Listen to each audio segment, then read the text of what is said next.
नमस्कार, मी मंजिरी. आपण पाहतात मुंबई 24. मुंबई 24च्या खास सदरामध्ये आपलं स्वागत.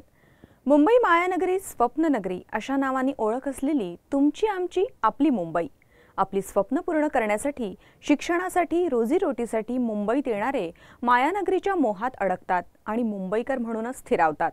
यात मुंबईची जनसंख्या आणि घरांची संख्या यात प्रचंड तफावत आहे. विकासाच्या योजना काही प्रमाणात यशस्वी झाल्या असल्या तरी श्रीमंत अधिक श्रीमंत होत आहेत, तर गरीब अधिक गरीब. पण तरीही मुंबईत आपलं एखादं घरटं असावं ही प्रत्येकाची इच्छा आणि सध्याच्या परिस्थितीत मात्र स्वप्नच. मुंबईतल्या बीडीडी चाळी आणि तिथले रहिवासी हे यांचंच एक प्रातिनिधिक स्वरूप आहे. मुंबई 24ने केलेल्या पाहणीचा एक खास वृत्तांत.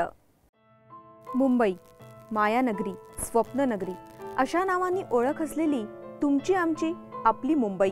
मुंबईत स्थिरावण्यासाठी लोकांनी बंगले, फ्लॅट, चाळ इत्यादी पर्याय आपल्या ऐपतीनुसार निवडले. मुंबई आणि चाळ यांचं समीकरण न्यारच आहे. मुंबईत कुठेही जा, चाळ संस्कृतीचं आपल्याला दर्शन घडतं. गिरगाव असो की दादर किंवा वरळी असो की नायगाव, मुंबई आणि बीडीडी चाळ यांचा जणू ऋणानुबंध आहे असंच म्हणावं लागेल. बीडीडी चाळी मुंबईत 1921 ते 1925च्या दरम्यान बांधल्या गेल्या. बॉम्बे डेव्हलपमेंट डिपार्टमेंट म्हणजेच मुंबई विकास विभागाच्या चाळी या नावानं ओळखण्याऐवजी बीडीडी चाळी म्हणूनच सामान्यांच्या मनाला त्या भावतात.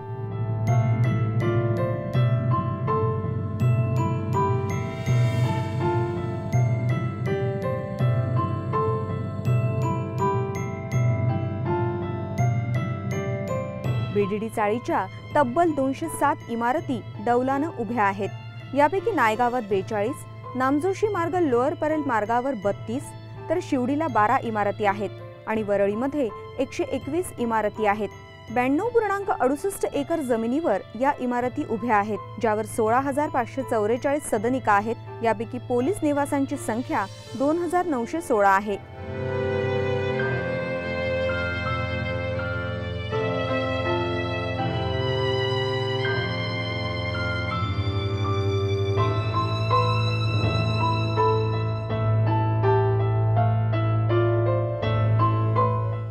सुमारे शतकाभराची परंपरा असलेल्या या बीडीडी चाळीत अवघ्या 160 चौरस फुटांच्या जागेत आजही मूळ भाडेकरूंची चौथी पिढी गुण्यागोविंदानं आनंदानं राहते. ज्या मुंबईत श्वास घ्यायला त्रास होतो अशा गजबजलेल्या मुंबापुरीत या चाळींच्या 2 इमारतींमध्ये भरपूर अंतर आहे. त्यामुळे स्वच्छ हवा, भरपूर सूर्यप्रकाश, सभोवताली हिरवी झाडं, इतकंच काय तर पक्ष्यांची किलबिल ऐकताना गावात आल्याचाच भास होतो.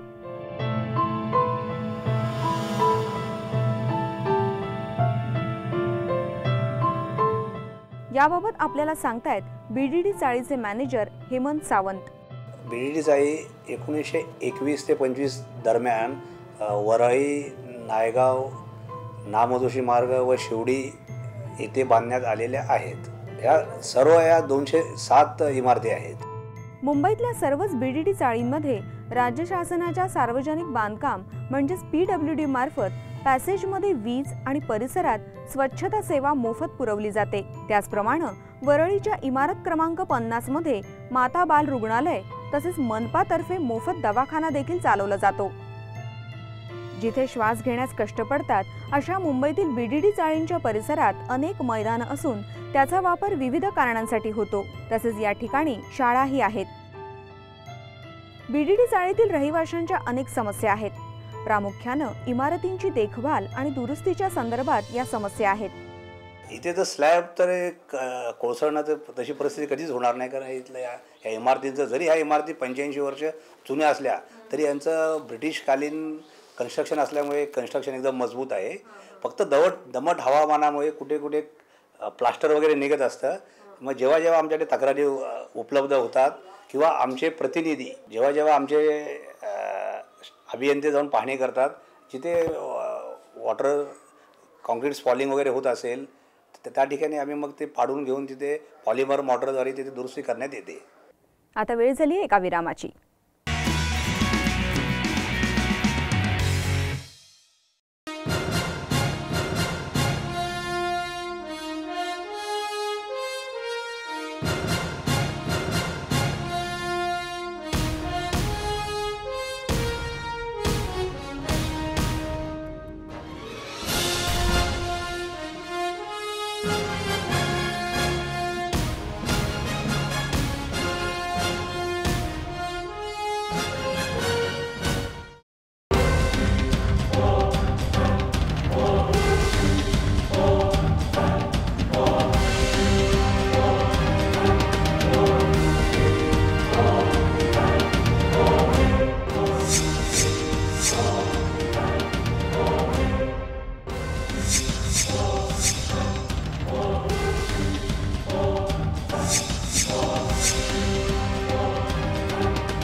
गणेशोत्सव आनंदोत्सव घरगुती गणेश मूर्ती आरास मांडणी स्पर्धा तुमचं घर तुमची आरास तुमचा गणपती आमच्या वाहिनीवर दाखवण्याची सुवर्ण संधी।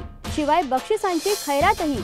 प्रथम पारितोषिक 11,000 रुपये, द्वितीय पारितोषिक 5,000 रुपये आणि तृतीय पारितोषिक 3,000 रुपये। आमचे प्रतिनिधी तुमच्या घरी तुमची आरास दाखवू घरोघरी। जणू तुमच्या आनंदोत्सवात आमच्या वाहिनीचा सहभाग। संपर्क साधा कविता भोसले यांना 8655257756 या क्रमांकावर। घरगुती गणेश मूर्ती आरास मांडणी स्पर्धेत सहभागी व्हा फक्त मुंबई 24 वर।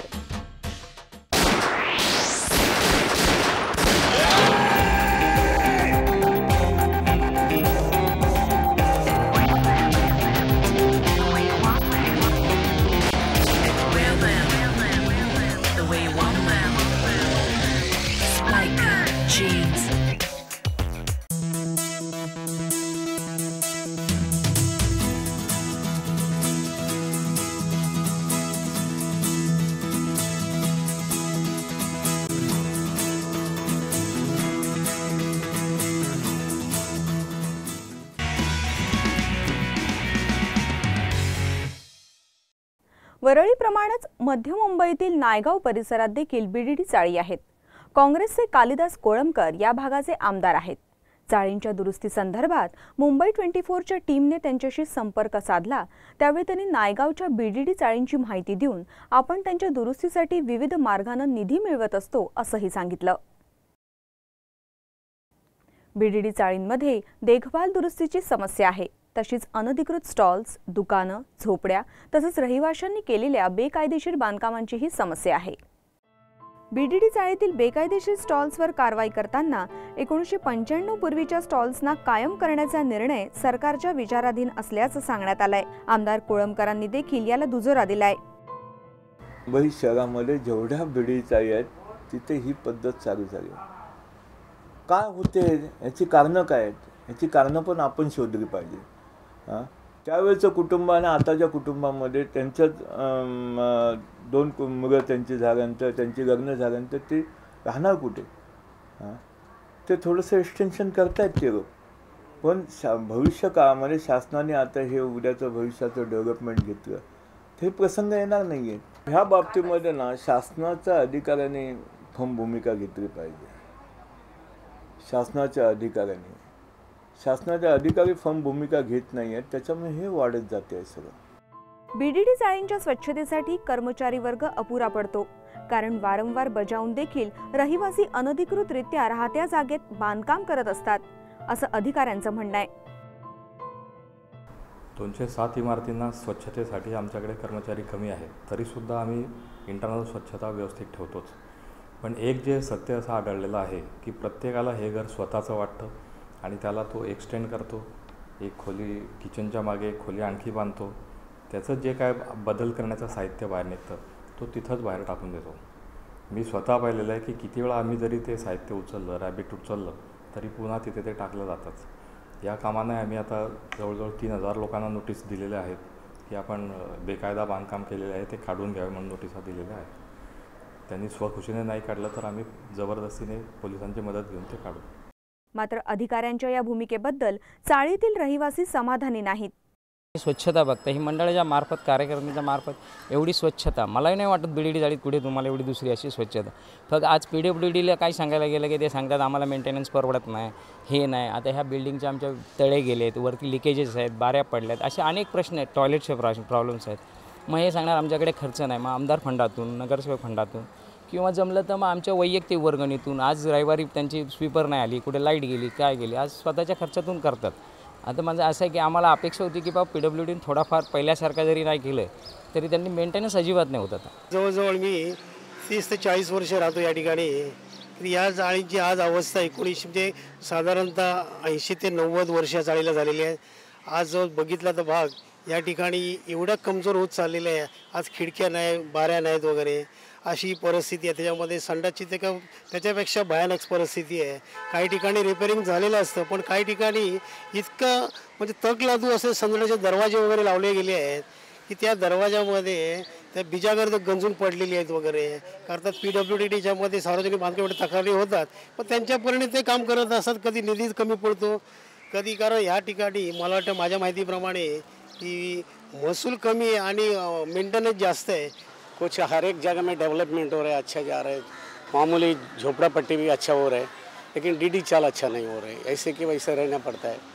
अभी उसके लिए अपन क्या करेगा, एक दो आदमी से होने वाला नहीं है ये, साफ करने के लिए, ये करने के लिए, वो करने के लिए होते जा रहे हैं। दिन दिन में अभी कचरा बढ़ते जा रहे हैं, ये गटर का साफ नहीं हो रहे, मच्छर तो होती जा रहे हैं, तो इसका पत्थर का, इसका छुआ का ऐसा बहुत प्रॉब्लम है। लीकेज तो गटर का लीकेज होती रहता है हमेशा। अभी देखो अभी खाली आप आधा घंटा रुको, यहाँ का पूरा पानी भरेला रहेगा, है ना, पूरा भरेला, वहाँ बाजू ये बाजू दोनों बाजू आदमी जा नहीं सकता, इतना पानी भरेगा। आप थोड़ा आधा घंटा रुकेगा तो अभी पानी चालू होएगा ना पूरा बाहर, क्यों गटर से नहीं जाते हैं, डायरेक्ट ऊपर से ही जाते हैं पानी।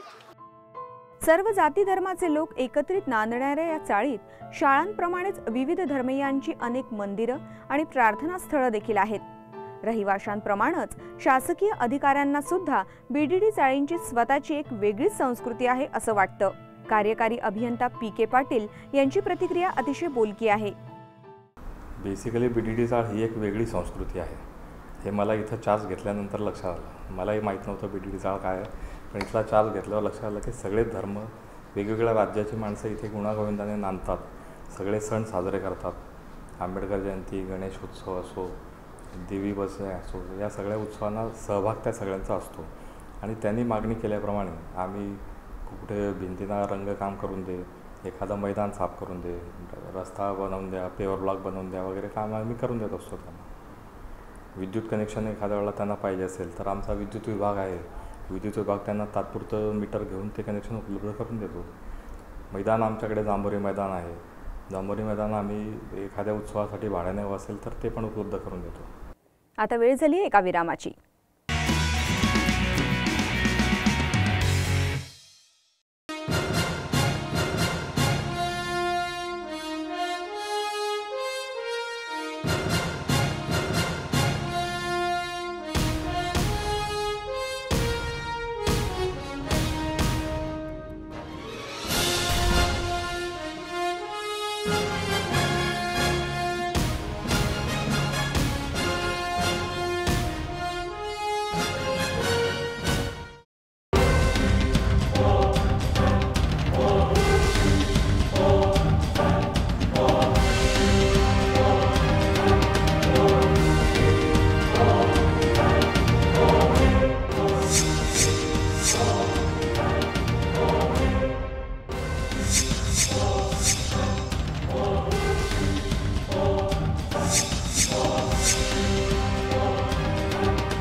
गणेशोत्सव आनंदोत्सव घरगुती गणेश मूर्ती आरास मांडणी स्पर्धा तुमचं घर तुमची आरास तुमचा गणपती आमच्या वाहिनीवर दाखवण्याची सुवर्ण संधी। शिवाय बक्षिसांची खैरातही। प्रथम पारितोषिक 11,000 रुपये, द्वितीय पारितोषिक 5,000 रुपये आणि तृतीय पारितोषिक 3,000 रुपये। आमचे प्रतिनिधी तुमच्या घरी तुमची आरास दाखवू घरोघरी। जणू तुमच्या आनंदोत्सवात आमच्या वाहिनीचा सहभाग। संपर्क साधा कविता भोसले यांना 8655257756 या क्रमांकावर। घरगुती गणेश मूर्ती आरास मांडणी स्पर्धेत सहभागी व्हा फक्त मुंबई 24 वर।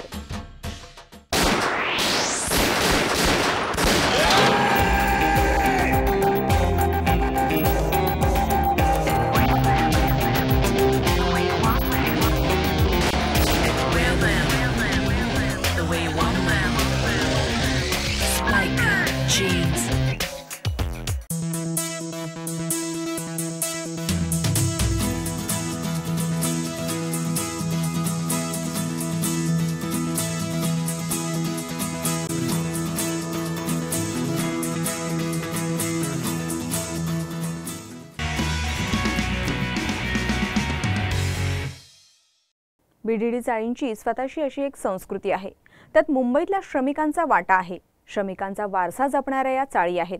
तशाच त्या डॉक्टर बाबासाहेब आंबेडकर आणि अनेक कामगार नेत्यांच्या लढ्याचा वारसा जपणाऱ्या ही चाळी आहेत। त्यामुळेच या चाळींना हेरिटेज इमारतींचा दर्जा मिळावा, मात्र तो काळाच्या गरजेनुसार चाळींचा पुनर्विकास करण्याच्या मार्गातला अडसर ठरू नये असं महाराष्ट्राचे गृहनिर्माण राज्यमंत्री सचिन अहिर यांनी म्हटलंय।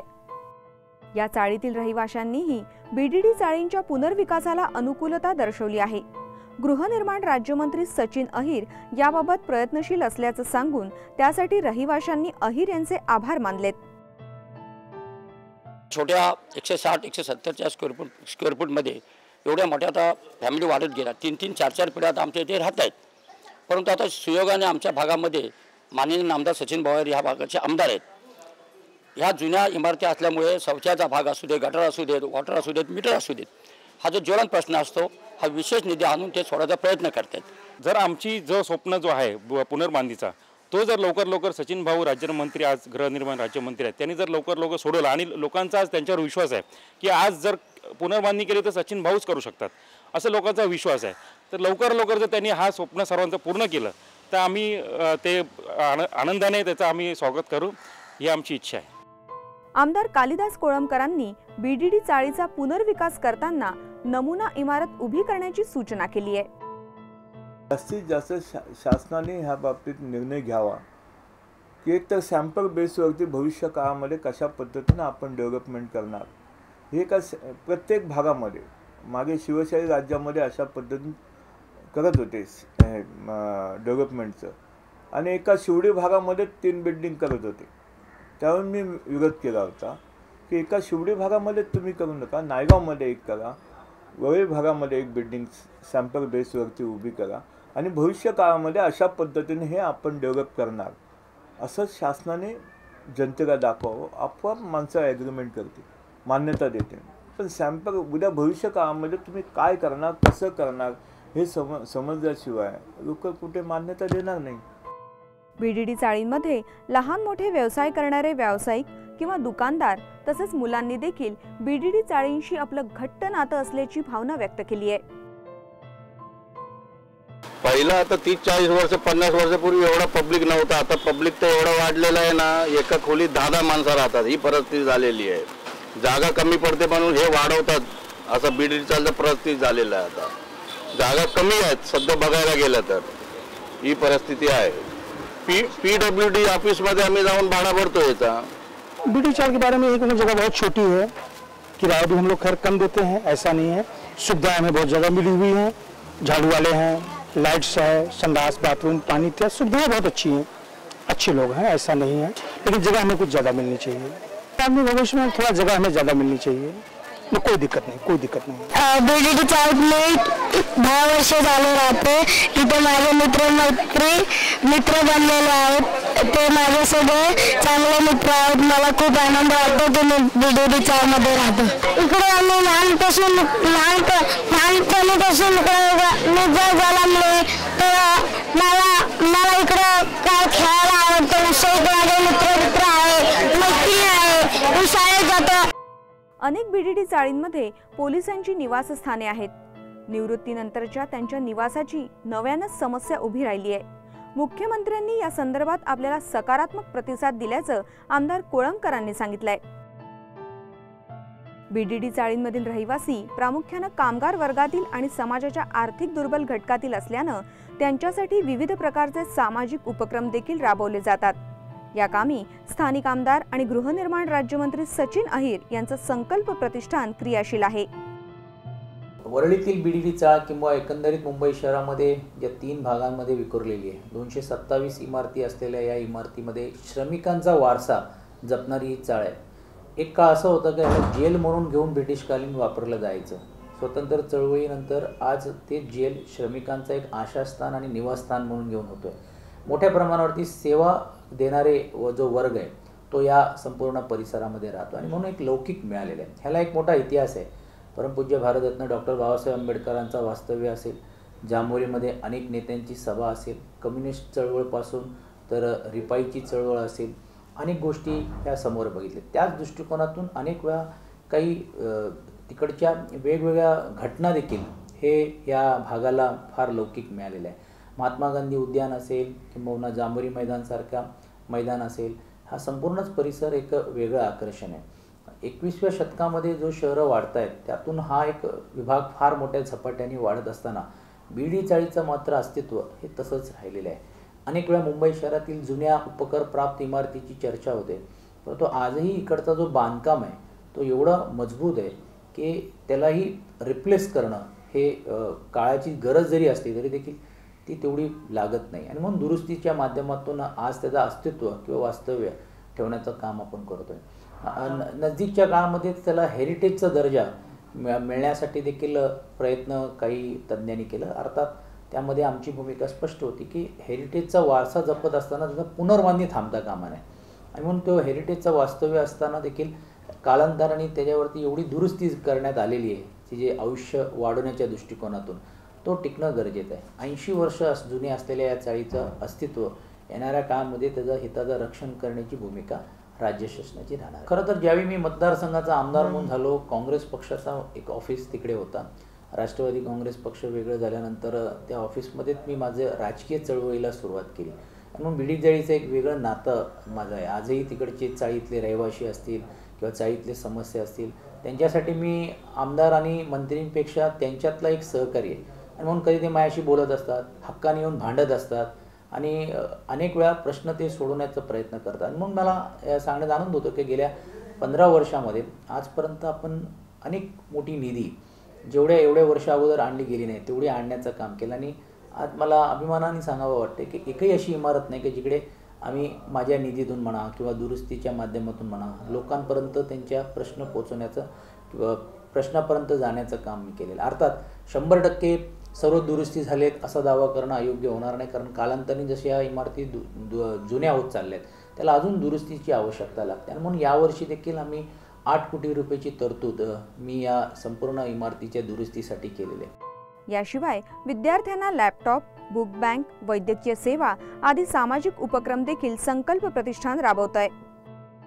वरळी बिडीचाळीचे फक्त सांस्कृतिक कार्यक्रम आणि गोकुलाष्टमी पुरतात आम्ही मर्यादित न राहता श्री संकल्प प्रतिष्ठानच्या माध्यमातून अनेक आम्ही नवीन उपक्रम आम्ही करण्याचं काम केलं. 22 डॉक्टरांची सुसज्ज टीम आमची दिवसरात्र तिकडे लोकांना सेवा देण्याचं काम करते. 10,000पेक्षा जास्त ज्येष्ठ नागरिकांना आपण दत्तक घेण्याचं काम केलेलं आहे. जे विद्यार्थी आहेत बिडीचाळीचे किंवा त्या परिसरातले लोक देखील जांभोरी मैदानमध्ये श्री संकल्प प्रतिष्ठानच्या वतीने आपण बुक बँक चालू केलेली आहे. हे 10वी ते 15वीच्या विद्यार्थ्यांना कुठचीही फॅकल्टी असेल त्यांना शिक्षण घ्यायचं असेल, पुस्तक नाही म्हणून मला शिक्षण घेता येत नाही हे होता कामा नये. आणि म्हणून आज 2,500 विद्यार्थी त्या या योजनेचा लाभ घेत आहेत. नजीकहून आता जवळ आम्ही प्रत्येक मुलीला एक लाडकी भेट म्हणून घेऊन आम्ही एक नवीन योजना आम्ही चालू करतो आहे. मेरिटवरती आलेल्या लोकांना लॅपटॉपची एक नवीन योजना आपण या मतदारसंघात करतो. हे सामाजिक उपक्रम राबवताना कार्यकर्त्यांनी चाळींचा पुनर्विकासही सुयोग्य रीतीने व्हावा, तेथे बकालपणा येऊ नये याकडे लक्ष पुरवावं अशी अपेक्षा सचिन अहिर यांनी व्यक्त केली आहे. लोकप्रतिनिधींनी निवळ फक्त वॉटर, गटर आणि मीटर पुरता मर्यादित न राहता किंवा दुरुस्ती पुरता मर्यादित न राहता लोकप्रतिनिधींची ही एक सामाजिक गरज आहे आणि सामाजिक एकंदरीत भान ठेवून मला असं वाटते त्या लोकांकडे पण देखील पाहिलं जायला पाहिजे. आणि म्हणून तो दृष्टिकोन ठेवण्याचं काम मी त्या भागामध्ये केलं. आणि म्हणून आजही मलाही लोक आदराने नावापेक्षा भाऊ म्हणून सांगतात आणि मग खरोखरच मला त्या गोष्टीचा आनंद आणि अभिमान वाटतो की लोकांचा भाऊ होण्यासाठी हे परिश्रम मी जे आजपर्यंत घेतलेले ते पुढे अशीच सेवा माझ्या हातातून व्हावी ही अपेक्षा आहे. राज्य शासनाच्या माध्यमातून ह्याचाही पुनर्बांधणी व्हावं. एकूणच पाहता मुंबईतल्या बीडीडी चाळींचा पुनर्विकास हे जसं सरकारसमोरचं आव्हान आहे तसंच तो मुंबईतल्या इतर जुन्या इमारतींच्या पुनर्विकासासाठी पथदर्शी प्रकल्प ठरणार आहे. हे होतं आमचं खास वृत्त. पुन्हा लवकरच भेटूया. तोपर्यंत पाहत राहा मुंबई 24.